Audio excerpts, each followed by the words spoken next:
Good morning, everyone, and we welcome you to our Sunday morning roundtable discussion. Today is Sunday, October 29th, 2017, and it is a very special day. We're honored to have with us Lawrence from Georgia, Laura from New York, Mike from New York, and maybe more coming. So, wonderful. And our subject this morning is everlasting punishment.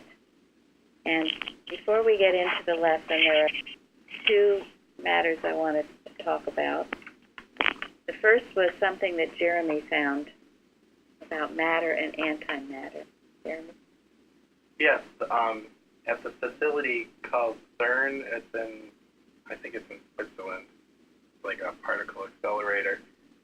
Physicists have been working on this thing and measuring protons, and then they determined that the universe shouldn't exist. All that time and money spent. Really? Oh my gosh. It shouldn't exist. Yeah, they've proven that the antimatter and the matter.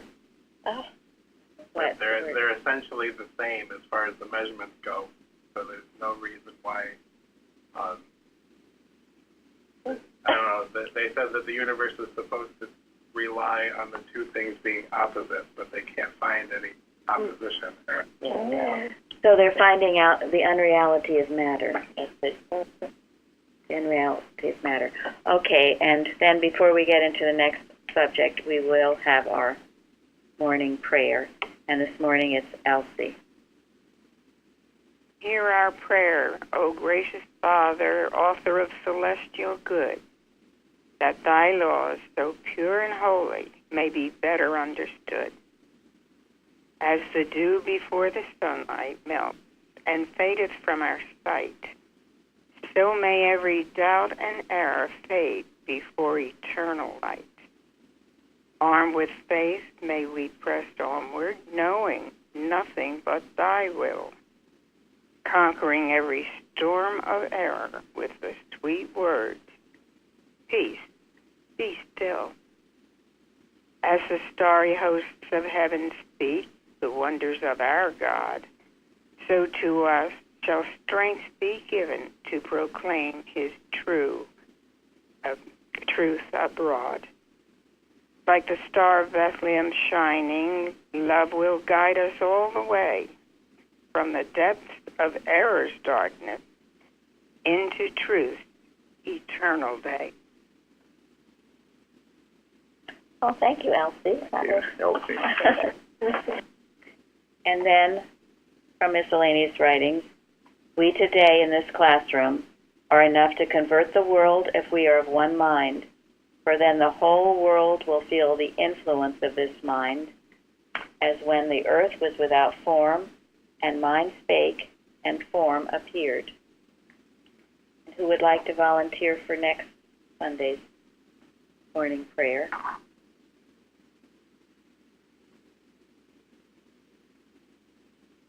I'll do it. Okay, Jeremy? Jeremy volunteered. Thank you. Okay, then the next topic is going to be Linda. Okay. Recently, we rediscovered a report that was in the church. It is called the Report to the Members of the Mother Church of the Committee on General Welfare. It was published March 3rd, 1920, and it was in response to a request from the Board of Directors at the time in 1919 that a committee get together and address some subjects. It's about a 78-page report, but it was a booklet the size of The Love is the Liberator. And 7 members were participating in it, and the one in particular that we're familiar with is Martha Wilcox. And we have referenced the time she was there and the story that she was in the hotel and working on this. It took about 6 months, and it's a very profound report. I have just started to skim it, but the little bit that I have shows the power behind it, and we're going to make it available to everybody, so don't worry, you'll get your hands on it and be able to read it. And there's a lot of interesting things in here. But my original understanding was it had something to do mostly with litigation, but it actually just references litigation in it because they weren't really allowed to do much about it because it was involved in the court case. But it does mention it, but it addresses all the thought that was behind what was going on at the time between who is in control and Mrs. Eddy's concept of church. And that's what's very important about this document. And there was just two parts that I wanted to share in particular that were in this document. The first one is in the end of the report, they mention an article in the Christian Science Journal. And actually, before I read that, I do want to mention, and we also have all this information on the web, that you can see reference to this report in the Christian Science Journal in the June, October, November 1919 editions, the Journal of Sentinel. They kind of go back and forth between the both. And then in the final reference to the report, and it was in the Sentinel, June 19th, 1920, when they were discussing their annual meeting. It's brought up in there very quickly. So all this is documented in our periodicals. But the actual report is very difficult to get your hands on. Helen Wright mentions it in one of her books, too. So I'm going to read something that was mentioned in this report by the 7 members, and they explain how they picked these 7 members, which you'll find interesting. And they wanted us to know that Mrs. Eddy had written about liberty in the Christian Science Journal. It was May 1885, and you wouldn't know it was written by her at the time because it was not mentioned in the article who wrote it, but they do reference it. And I'm going to read a couple of lines from that. Quote, "Whether the people recognize the presence or not, it is here." And what they're referencing is this rebellion against despotism and righteousness going forward. So whether we recognize it's here or not, making for their freedom, and not the dominion of acknowledged kings and princes alone, is threatened, but the dominion of man over man in any form must give way to the liberty, fraternity, and equality toward which the unseen law, spiritual and eternal, forces humanity. And they quote that in this report. And then at the conclusion of the report, there's just 2 paragraphs that I thought were really beautiful, and it was to the members. Quote, on page 61, "The members realize more profoundly than ever that unless true spirituality permeates and governs the individual consciousness of the members of the Church, from the least to the greatest, no government, however ideal in method or design, will be able to maintain the Christian Science movement in its rightful position as leader of the thought of the world." Then quote, "Except the Lord build the house, they labor in vain that build it. Except the Lord keep the city, the watchman waketh, but in vain." That's from Psalm 127. The members are further reminded that the demonstration of Christian Science in its healing power is the great essential, for without it there would be neither church nor movement. This healing power, as our leader has many times pointed out, is achieved only through the corrected life and character of the individual. End quote. Thank you. So what we had heard, and there's references to that Martha Wilcox had gone to a hotel for several days to pray about some very, very important issues. And this is the report, and we know that it had a lot to do with the litigation. They wanted people praying and maybe some unbiased account of it. I don't think they liked the results. So therefore, this document became almost impossible to find. but we happen to have it here at our church. Thank God all these things come to us. People knew we were an independent church and would just send us things.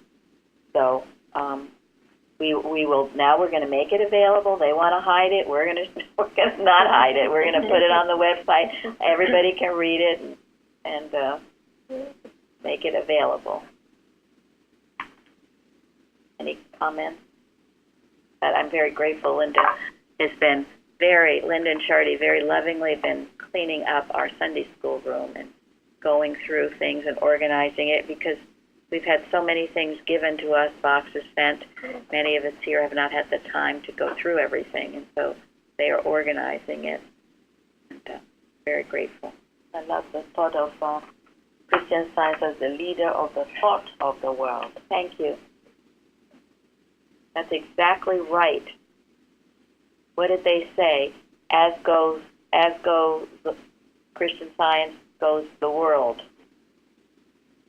We have a huge responsibility because we understand the one mind and the power of that mind, and also we understand how not to become mesmerized ourselves. That's extremely important. And just a few. As the lesson said this week, if God be for us, who can be against us? And, you think about that too in your personal life. What is against you? Line them all up in front of you. Who do you think? Your boss, your job, your mother-in-law, your child, whoever. And then you think, who is with you? If God is for you, who can be against you? And you just see all those things just fall to the ground. And this is what Paul says, none of these things move me. Yes. Right. So, to back up how Christian Science goes, so goes the world. I saw a documentary on Teddy Roosevelt, which was not taught in school, which described how he was so unbelievably hounding trusts and big business as far as monopolies, that they put him in a place where he could do no harm, which was the Vice President of the United States. And then he became when the assassination happened, he became president, and they came in with steamer trunks full of money, and he was the first person, I guess, that they knew of that didn't accept the money, and went on to fight the trusts, etc., and do a lot of wonderful things, and I had no idea he did so many wonderful things. But anyways, the point is that when was he president? It was right at the height of when Mary Baker Eddy had her watching. It was between 1900 and 1910. And that's when and it wasn't even watching the documentary. It was afterwards that all of a sudden it clicked in. This was when Mary Baker Eddy was really at the height of her power. People have mentioned after she passed on, we had the First World War. We had the creation of the Federal Reserve, yeah, income tax. We went off the gold standard. The Bolsheviks took over Russia. And a lot of bad stuff get started after she left. Did much to prevent a lot. She did. She knew it. She knew what she was doing. She dedicated her life to it.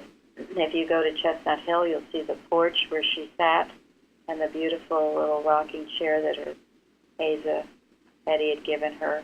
And she would look out over the streetlights of Brookline and pray for church, community, nation, world, as we are to be doing. It's a sacred privilege that we've been given, and thank God we know enough to do it. We're not asleep, and we don't even know what a watch is. So thank you all. Golden text today, subject everlasting punishment, golden text, Psalm 103. The mercy of the Lord is from everlasting to everlasting upon them that fear him, and his righteousness unto children's children.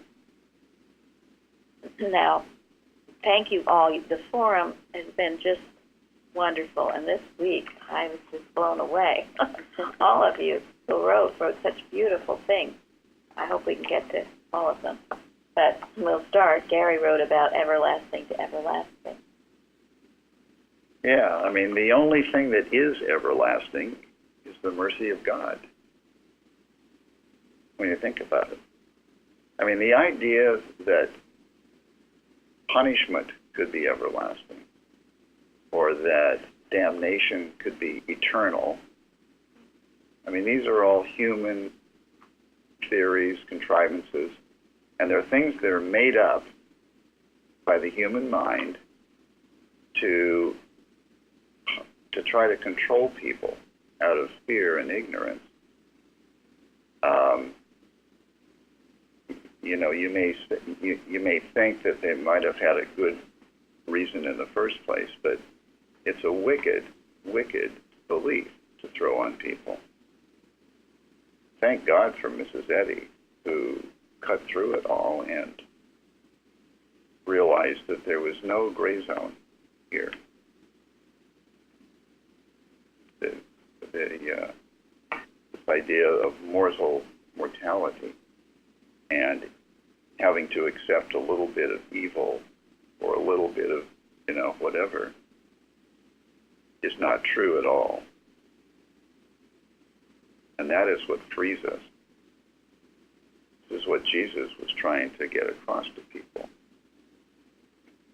And everything he said and did, and, some people started to get it.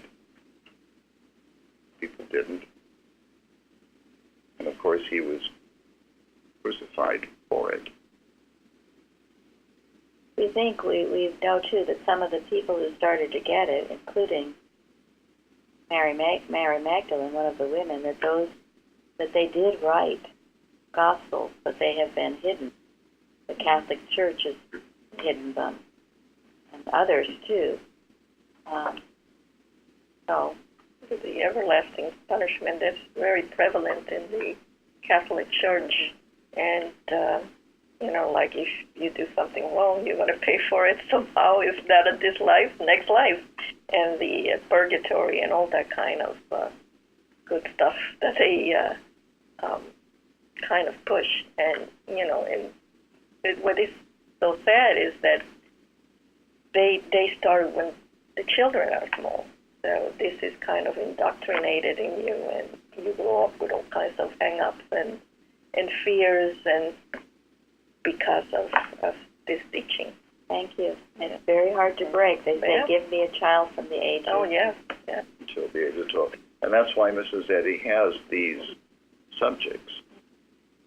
The everlasting punishment, doctrine of atonement, all these other subjects that are misunderstood and mistaught by many of the churches. And it's our job to prove them false. Again, we are the thought of the world. Yeah. And you have seen, we've been doing these watches for a long time, and you saw, 15 years ago, the scandal, the breaking up of the Catholic Church. There's a movie that we all watched. Spotlight. It's very enlightening. But the reason being to just bring out the error, to be healed, to be exposed, so that people are no longer in bondage. I mean, to me, it's unbelievable to think, as a child, learning if you didn't do this or that, you're going to go to hell, and you've got to, give money to the church. You've got to confessionals and all of that stuff. God never said it. It's fear. Fear. They prey on fear. Yes. And this is, so important, because as I mentioned before, I used to work on it was called a pain unit. This is people with intractable pain. And we once had a lady there, she was almost 90 years old, but had done something in her past, probably when she was maybe 20 or something. And she has suffered so long under the guilt of whatever it was, I'm not going to say, but whatever it is, that she had a resulting pain, which we know is not, that's not what it is, the stress of it, the guilt, all these years, 90 years old, still under that bondage. Yes.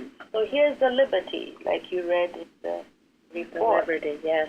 And I guess, however, in our own humble ways, in the corners of the world, that we can make man know that, no, God is a loving God. It's a solemn responsibility. Thank you. I think it's amazing how widespread that belief is. I still remember the time when it finally dawned on me that this picture of hell and purgatory does not exist. Mm-hmm. They're putting forth this lie that's generally believed. And finally, I realized this thing that they're talking about, it's a fabrication. It does not exist. It simply is a lie. And the fact that somebody put it forth and promoted it, I think in history it goes way back to this book called Dante's Inferno, way back early, I don't even know what the year was, but it was years and years ago. To this day, there's a lot of people that are hung up with it. Yes. All with the intent to control, Yes. human control.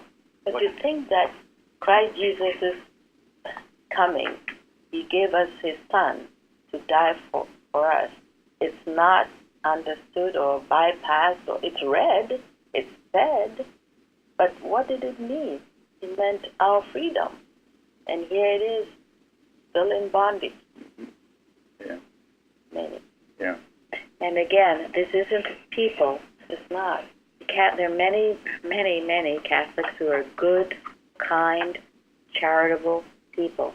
This is a wicked system, and the system must be exposed in order to be destroyed so people can get their freedom. Always about that, never about people. We do not condemn people, ever. I thought, well, Colleen wrote, too, about how she had suffered. She thought, she'd done something she shouldn't have and was suffering from the belief of it. But then to realize in science, once you stop doing whatever was wrong, the penalty ends if you repent of it and change your ways. There should be no more penalty, but we have to know that and claim that. Yesterday, and thank you, Suzanne, we had a wonderful Bible study on condemnation. If you missed it, you should listen to it. We talked about how we are under the rule, the law of spirit, not the human law of guilt and condemnation and pain and suffering.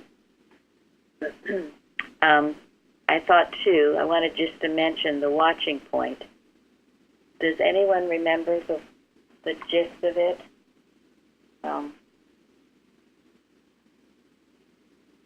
I thought one of the main points of it is that Carpenter writes in this watching point that we need to love and pity the channel through which error seems to come. Again, Gary yesterday talked about the science of all of this, the science of everlasting punishment. We are shredding it apart so you can see all of it and how to deal with it, what it is. And so, if someone is doing something wrong, wicked, They're loving a mistake. They're giving power to a mistake. And the mistake punishes itself. I mean, that's the nature of a mistake, is that all it can do is be destroyed by the truth. and if you get riled up and start hating the person and its misdeeds, well, then you are doing what? You're malpracticing, but also you're in the hands of the schemer. You're hurting yourself. You're hating You're yourself. hating yourself. You're hurting yourself. You're giving reality to the whole picture. So here, you diffuse that by, as it said, by love and pitying that object. You've got to love it and pity it.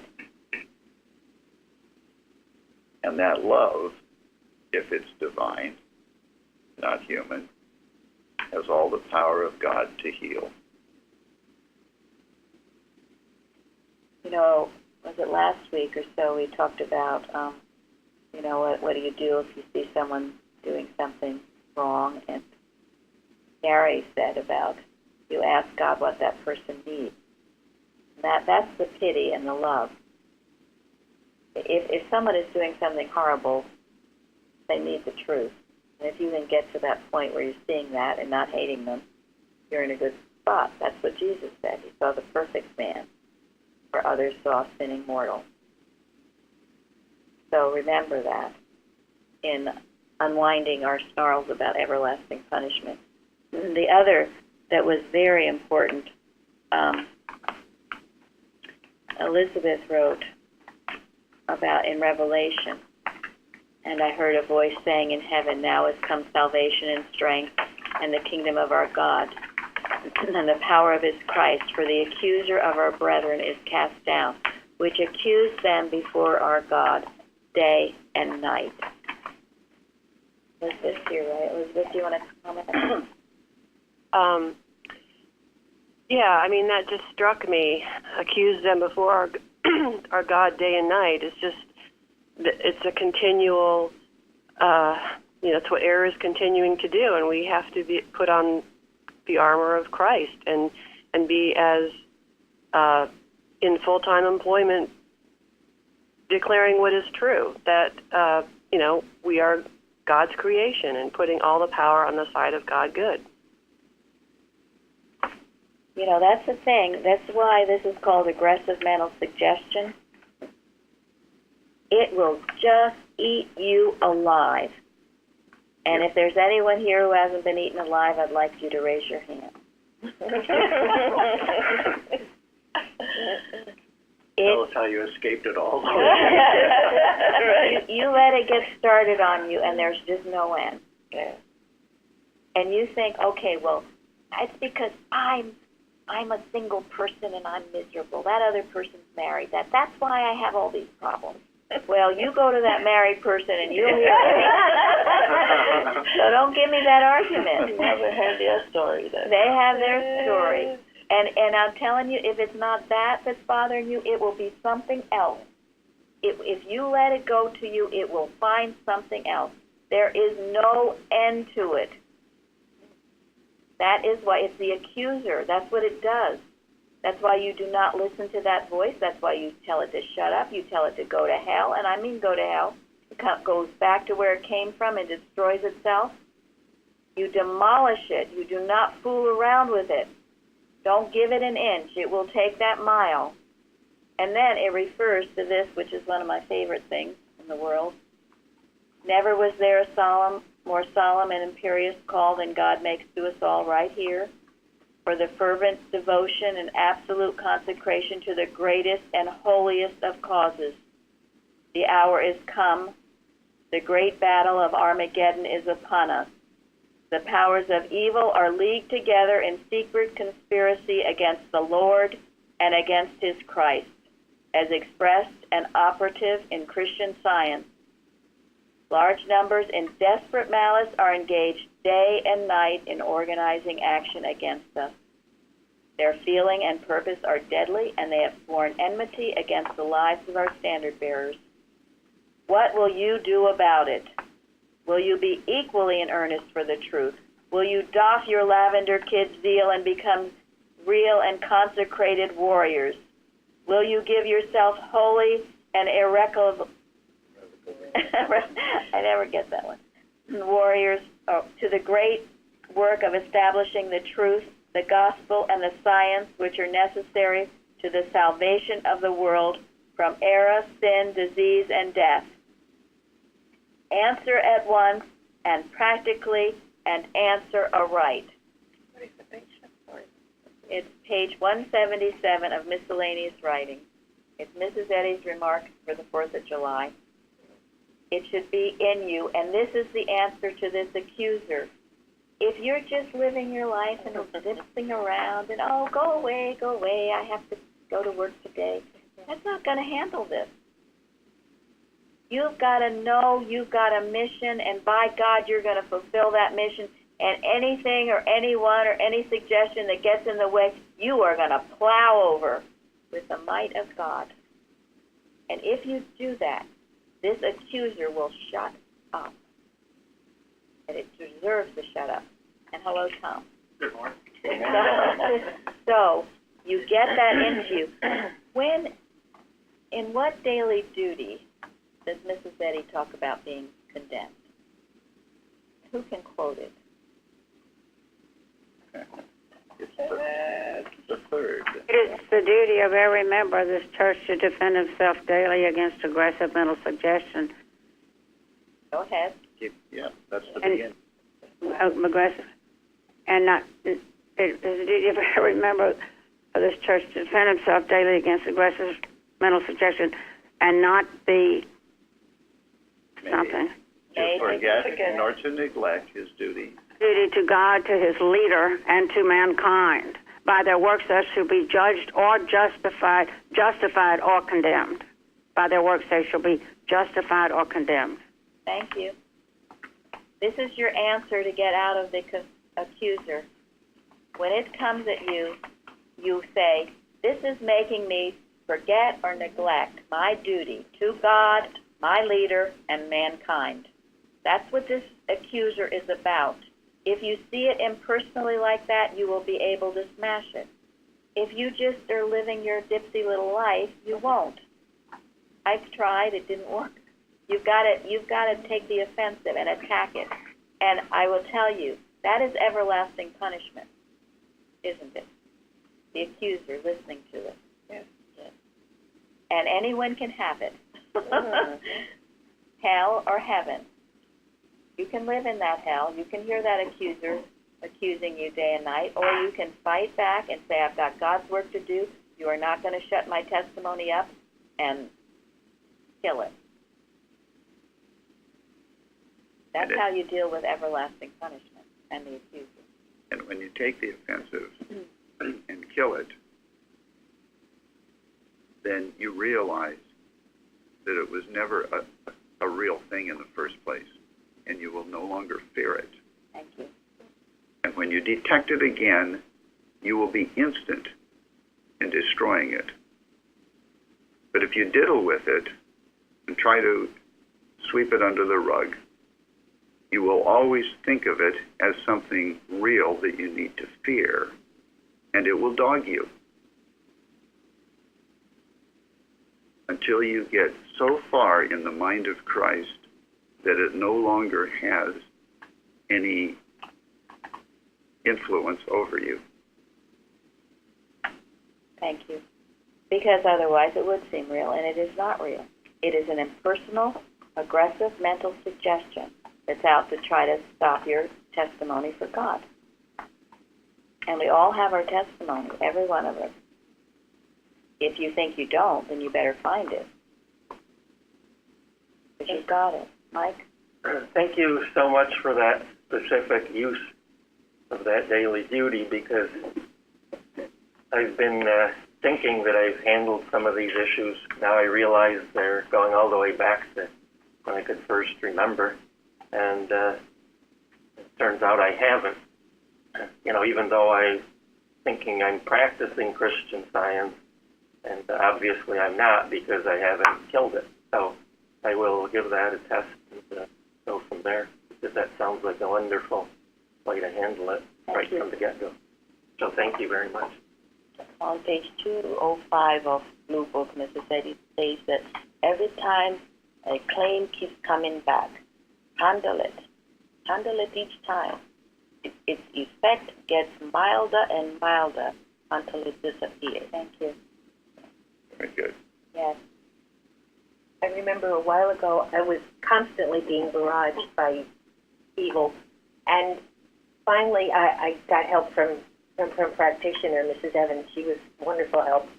And the next time it came, I said, "Oh, it's you again. I remember you, and I'm not afraid of you." That's it. Yes. And then I began to get on top of it. Thank you. That's wonderful. And Jeremy will say, because he's, working so hard on Wednesdays and Sundays with our website and all that he does, and as all of you who have been reader or other things on Wednesdays and Sundays, all kinds of things will happen to try to get you to stop, and you get where you recognize it, right? Oh, most definitely. I know over time it came in more and more, and now at one point I realized that, there's like I call it the DEFCON levels, just like, the nuclear defense, but you can't let yourself go down below a certain one.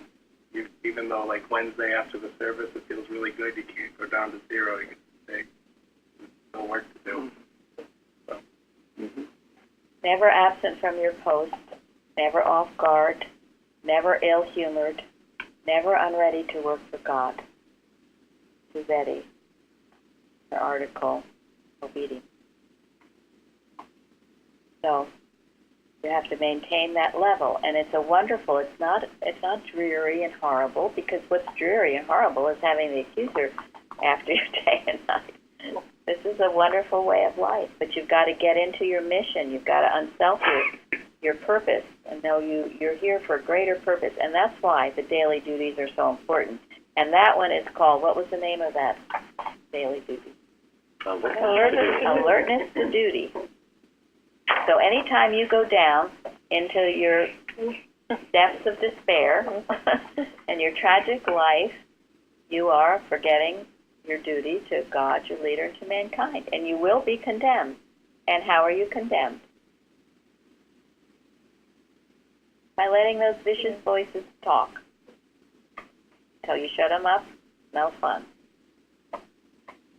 So just remember that and stay on it.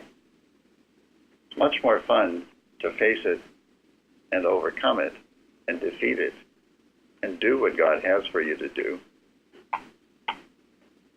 than to go under and not do what God has for you to do. Yes. And then that Revelation 12 goes on to, and they overcame him, this accuser, by the blood of the Lamb and by the word of their testimony. Now, Parthens wrote about the blood, but I'm going to talk, because what we just talked about is the word of the testimony.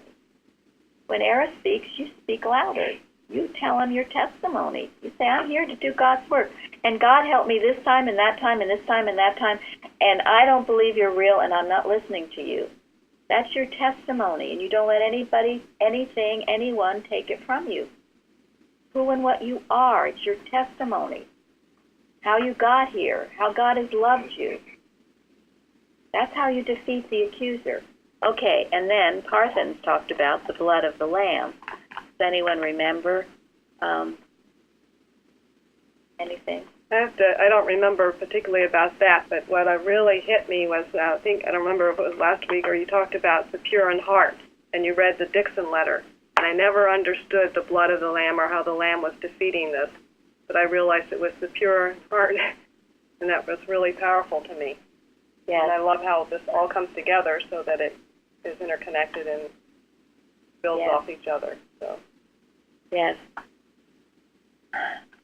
Parthens speaks about, it's something that I'd never read before, and it's very well worth reading. And we are going to end on the No and Yes, page 33, which you referred to. But what he is saying, or what is saying here, that spiritual love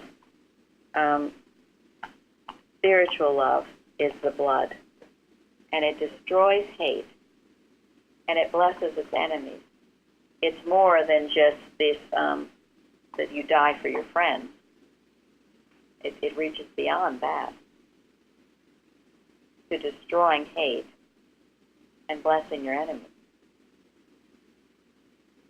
That is the spiritual sense of the blood. And that's why the pure in heart have the blood of the Lamb, that they receive that divine love and are able to give it. And thank you. And Linda mentioned the fruit of the Spirit, which is very important, and we talked about that a week or so ago. And Jeremy mentioned it in his forum. He said, he was talking about the adulterous woman and the fact that no one could trick Jesus when they would try to trick him, right? Yeah, they always tried. They always gathered together. searching for ways to destroy him. But he was always one step above that, and that really interested me since I first got here. One of the first lessons talked about that, and I remember I spoke to my practitioner about that, thinking that it was really amazing. That so to go beyond it, see how, because he's always listening to God, and he's not invested in those human theories. I just find that really, really wonderful. Yeah, and you mentioned how he was expressing the Spirit in all of its fruits. And when you are in that state, because what are some of the fruits of the Spirit? Joy, peace, Love, Gentleness. gentleness. That shows you're in the divine mind. You're not in the human mind. You're in the divine mind. Air is not going to throw you a curveball and trip you up. That's what Jeremy was saying. That was, I thought, very significant. That was a state of thought that Jesus was always in. So whatever his accusers were, he could answer them. He was poised, that divine state, reflecting the all-knowing. Yes. And what could be? You can't pass anything around him. Yes. Right. All-knowing. So that's how he was able to answer those people that were accusers. The accusers. They were accusers. And there was also, Mike spoke to it. I thought it was interesting, the two trials you wrote about it on the forum, and that both were taken into the spiritual court, right? Exactly. I never even connected. I never really understood the trial that Mrs. Eddy wrote about, I think, until this lesson. What's fascinating to me was it was only pieces of the trial that was given in the lesson, and I understood it better than ever. So whoever wrote this lesson did a wonderful job. It's that connection that both of them, it was accused and tried in the material, and it was overthrown by the spiritual, which heals not only the accused, but hopefully it heals the accusers also. And it always makes me wonder, right from the beginning, and the adulterous woman, who did she adulter with? I was wondering that too. Where did that go? They never come to be judged. Again, it's very selective. And again, it's selective with a guy doing good. Why select a guy doing good? I mean, there's plenty that aren't doing so good. Thank you. And I think that was the last question in the Bible study yesterday, as to how the spiritual law overrules the material law. And I had noticed that either. I thought that was very good. All of the forums were so good. And so, thank you for that, Mike. And then the trial. And I thought what Linda wrote, because Linda laid it out there, what the different things were. So we have plaintiff. What's the plaintiff? opposed to defendant. So it's just opposed is the word that stuck out to me. And what did you say about that? The personal sense was not my friend. Personal sense being pride, self-will, self-pity, whatever you're holding on to. Selfhood apart from God. Thank you. And then the defendant? The person that's summoned to court to defend, deny, or oppose the demand or charge. Maintain his own right. That's the part that stuck out to me, to maintain your own right. Stand up to the accuser. And the jury?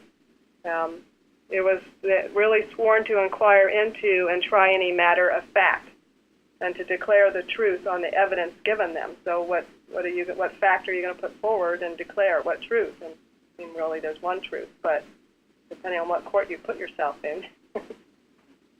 And can the material senses ever attest to what is true? Right. No. No. Times beautiful. Always. Okay, exactly. This is a masterpiece, this trial. If you don't know it, and if you haven't read the whole thing, you should. You can listen to it. Florence reads it by herself. Thank It's you. beautiful. Thank you, yes. Sometimes you get more in listening. And she's making a mockery out of the materiality and material court. I mean, it says the judge asked if by doing good to his neighbor is it possible for man to become diseased, transgress the laws, and merit punishment. And Governor Mortality replies in the affirmative. Yes, you do right, and you get. and then he's. Go ahead. No good deed goes unpunished. Thank you. Yeah, I heard that for the first time.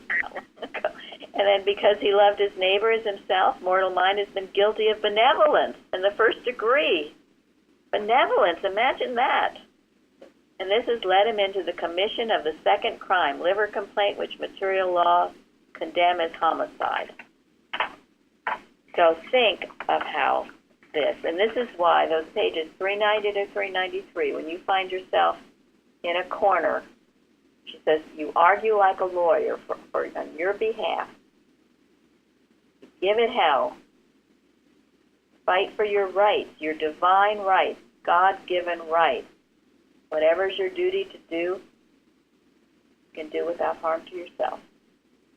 And as I mentioned in the forum, this is one thing we were taught here, the patient feels ill, ruminates, and the trial commences. And what is rumination? Over and over and over. So you think about it. Don't feel quite so good. This is bothering me, that's bothering me. I wonder what it was that I ate Yeah. or where I was Yeah, or who breathed on me. Yeah, who breathed on me? Oh, this happened or that, I was on an airplane and or whatever. You just start thinking about it, ruminating. Put yourself in the court of error. Point you made about the testimony against the plaintiff in the trial by material sense made me think about every time I told a lie, I had to tell another lie to back it up. And the whole thing is much. Whereas if you tell the truth, all you got to do is tell the truth over. This is again how Jesus handled that whole situation with the adulterous woman was very simply. It was no huge thing. And then in the trial it becomes huge, and then he erased it again with a very simple answer. Thank you. And you have to remember what lie you told. So Yeah, well, that's the point. You can never remember because it's a lie. So you make up another one. Yeah, make another one. You get deeper and deeper in the muck. So. But the thing is, nobody can figure that out. Yeah. You're lying. Yes. You think, yes. And Bruce, I like what you said about the court of spirit and the court of materiality, court of matter. It was about don't fight error on its terms. Yeah. Yeah, because, the instructions in science and health are pretty clear, and it is to rise. And once you rise above it, then it can be destroyed. But if you go down to its level to try to fight, there's no way it's going to happen. You can't stay in there. You can't think you can argue. Yep. He Nobody. couldn't have talked to those people, all that coded tongue. Everybody. Nobody wins an argument. No. But that's also the trick of the error, to get you to be at its level. Because unless you're at its level, it cannot manipulate you. It cannot manipulate you if you're above its level. So rise in the strength of spirit. Thank you. That's excellent. And this is how, I will never forget this, that this is how I felt the first time I called Mrs. Evans. When the good man, got up and spoke on behalf of this fellow who was suffering. He said he was regarded with the utmost tenderness. And he said, and remember this, let what false belief utters now and forever fall into oblivion, unknelled, uncoffined, and unknown. What is false belief uttering to you?